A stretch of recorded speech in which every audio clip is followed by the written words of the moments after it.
Good morning my dear students. आज हमें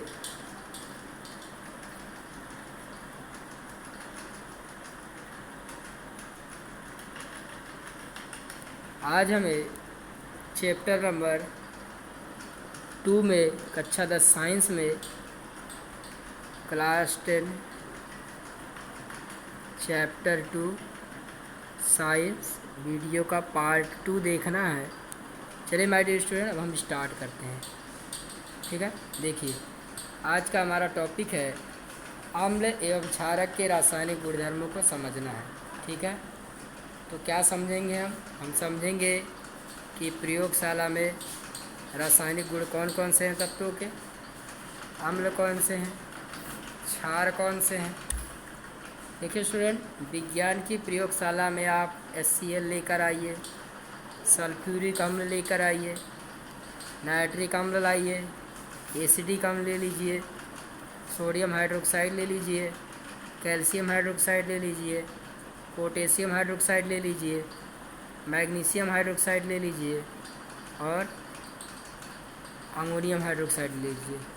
करना क्या है, प्रत्येक विलयन को एक एक बूंद वाच ग्लास में रखिए और उसका टेस्टिंग कीजिए। क्या क्या लिटमस टेस्ट कीजिए, नीले लिटमस से टेस्ट कीजिए, फिनोल्फ्थेलिन से टेस्ट कीजिए, मिथाइल ऑरेंज से टेस्ट कीजिए। इन सभी चीज़ों से आप टेस्ट कीजिए और पता लगाइए कि ये जो हैं एसिड हैं कि बेस हैं। इसके अलावा हम गंध के आधार पर भी अम्ल एवं क्षार का पता लगाते हैं, इसलिए ऐसे सूचकों को हम गंधीय सूचक कहते हैं। तो आइए हम जांच करते हैं। स्टूडेंट, आप क्या कीजिए, बारीक कटी हुई प्याज का टुकड़ा ले लीजिए, स्वच्छ कपड़े के टुकड़े के प्लास्टिक के थैले में ले लीजिए और उस प्लास्टिक के थैले को प्याज सहित कसकर बांध दीजिए। क्या करना है स्टूडेंट, आपको कस के उस टुकड़े को बांध देना है और इसके 2 टुकड़े लीजिए, उनके गंध की जांच कीजिए। अब उनको किसी स्वच्छ सतह पर रखकर HCl का बूंद डालिए और NaOH का विलयन डालिए।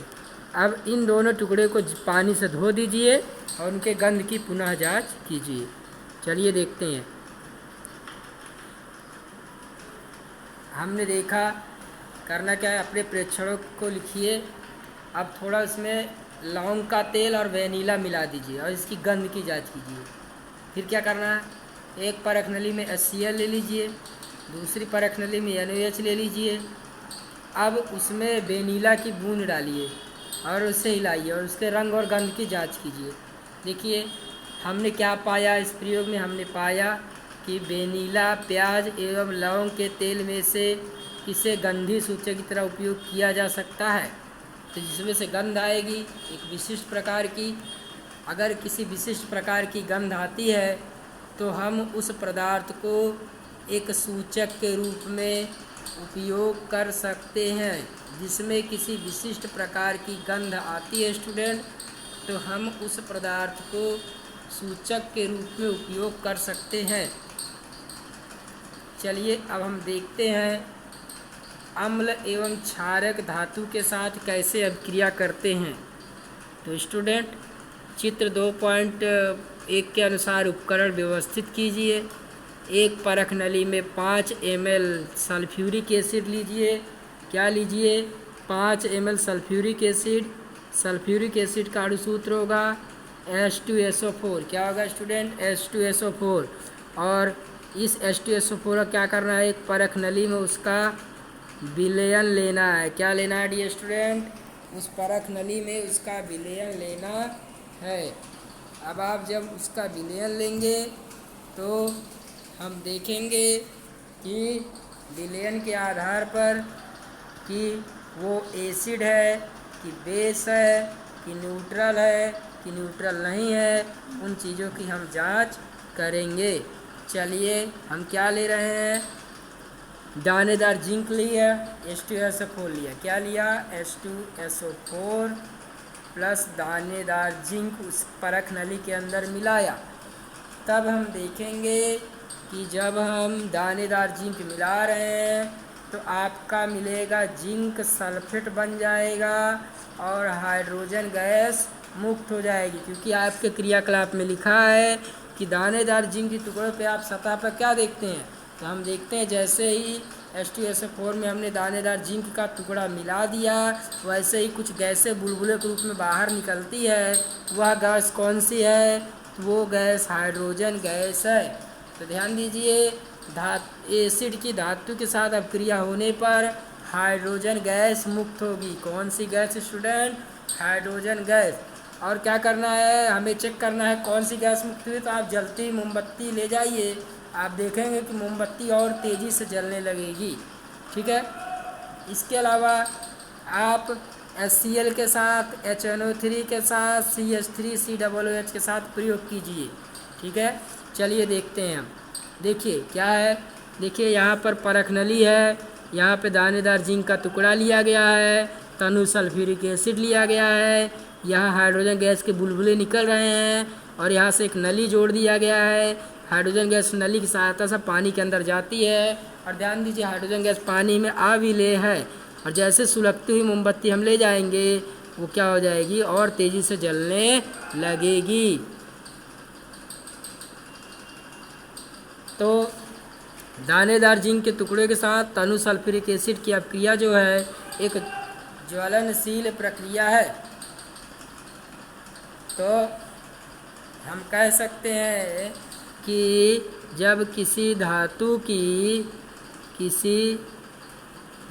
की एसिड के साथ प्रक्रिया होती है, एसिड के साथ प्रक्रिया होती है,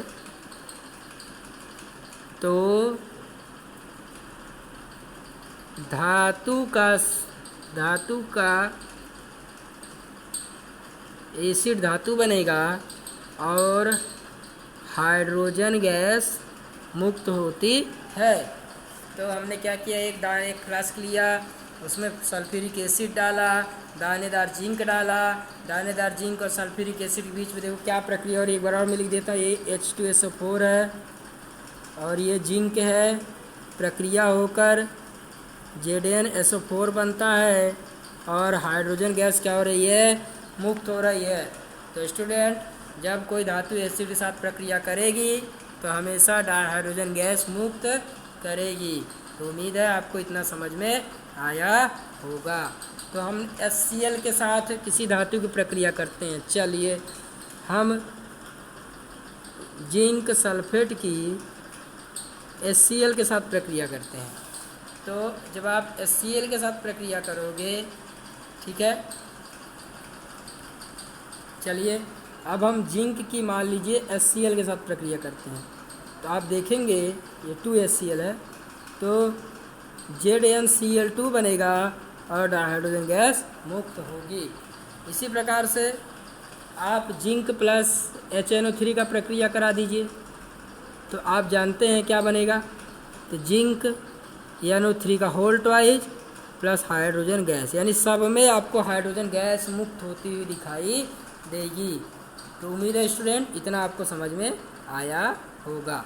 तो देखिए ध्यान दीजिए कि ऊपर दी हुई अभिक्रियाओं में क्या हो रहा है, धातु के अम्लों का हाइड्रोजन का विस्थापन हो, धातु के अम्ल में से हाइड्रोजन अलग हो रही है और जो गैस निकल रही है कौन सी गैस है, तो आपका हाइड्रोजन गैस निकल रही है।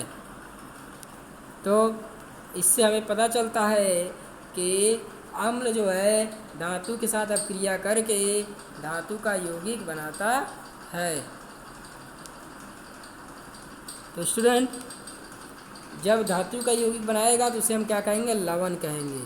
तो अम्ल धातु के साथ अपक्रिया करके अम्ल बनाएगा, अम्ल धातु अपक्रिया कर रहा है, लवण और डाइहाइड्रोजन गैस मुक्त होती है। चलिए एक बार और रिएक्शन को हम देख लेते हैं कैसे होता है।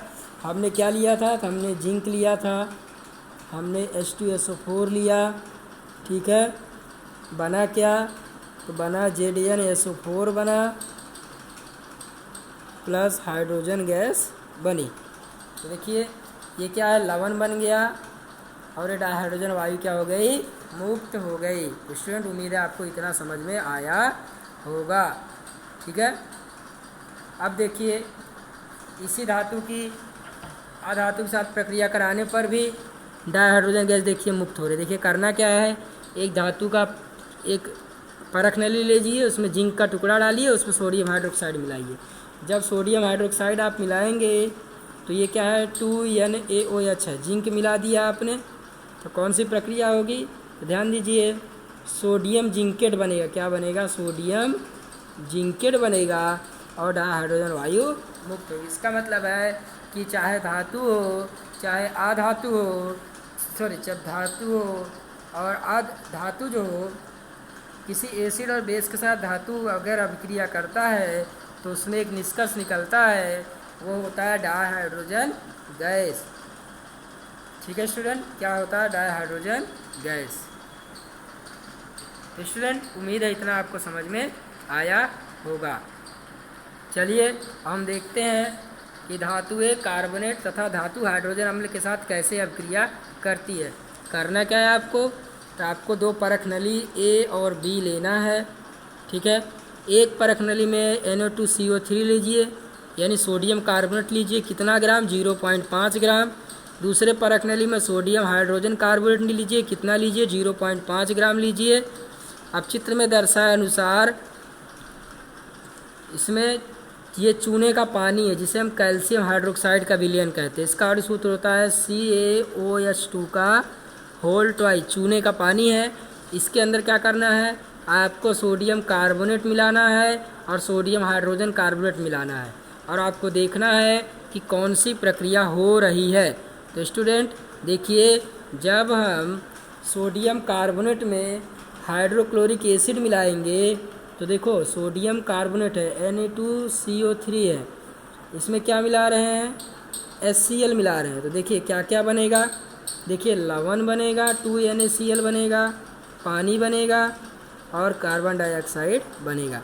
यानी जब हम परख नली ए में कार्बोनेट सोडियम कार्बोनेट से हाइड्रोक्लोरिक एसिड की प्रक्रिया करा रहे हैं तो सोडियम क्लोराइड बन रहा है, पानी बन रहा है और कार्बन डाइऑक्साइड बन रहा है। दूसरा देखिए, जब हम सोडियम हाइड्रोजन कार्बोनेट की प्रक्रिया करा रहे हैं तो स्टूडेंट देखिए HCl के साथ तो NaCl बन रहा है, तो भी पानी बन रहा है और उसके बाद CO2 बना। यानी दोनों किसी भी प्रक्रिया में, चाहे कार्बोनेट हो चाहे हाइड्रोजन कार्बोनेट हो, जब हम एसिड के साथ प्रक्रिया कराएंगे तो लवण, पानी और गैस उत्सर्जित होगी। गैस कौन सी होगी, तो कार्बन डाइऑक्साइड गैस होगी। तो स्टूडेंट उम्मीद करता हूँ इतना आपको समझ में आया होगा। देखिए वो तो हमने धातु के साथ कराया प्रक्रिया। अब देखिए अधातु के साथ प्रक्रिया। देखिए जो कार्बन डाइऑक्साइड गैस को चूने में प्रवाहित करेंगे, देखिए चूने का सूत्र मैंने बताया ये है। अब देखिए कार्बन डाइऑक्साइड प्रक्रिया करा रहे हैं, देखिए एक कैल्शियम यहाँ से, कार्बन और ऑक्सीजन यहाँ से, एक ऑक्सीजन यहाँ से निकाला तो बन गया कैल्शियम कार्बोनेट। अब बचा क्या, यहाँ एक ऑक्सीजन बचा, 2 हाइड्रोजन बचा, तो इससे क्या बन गया, पानी बन गया। तो अत्यधिक मात्रा में कार्बन डाइऑक्साइड प्रवाहित करने पर, ये तो कम मात्रा में था, और जब ज़्यादा मात्रा में कार्बन डाइऑक्साइड प्रवाहित करेंगे तो जल में विलयशील हाइड्रोजन कार्बोनेट बन जाएगा। क्या बन जाएगा, जल में घुलनशील हाइड्रोजन कार्बोनेट आपका बन जाएगा।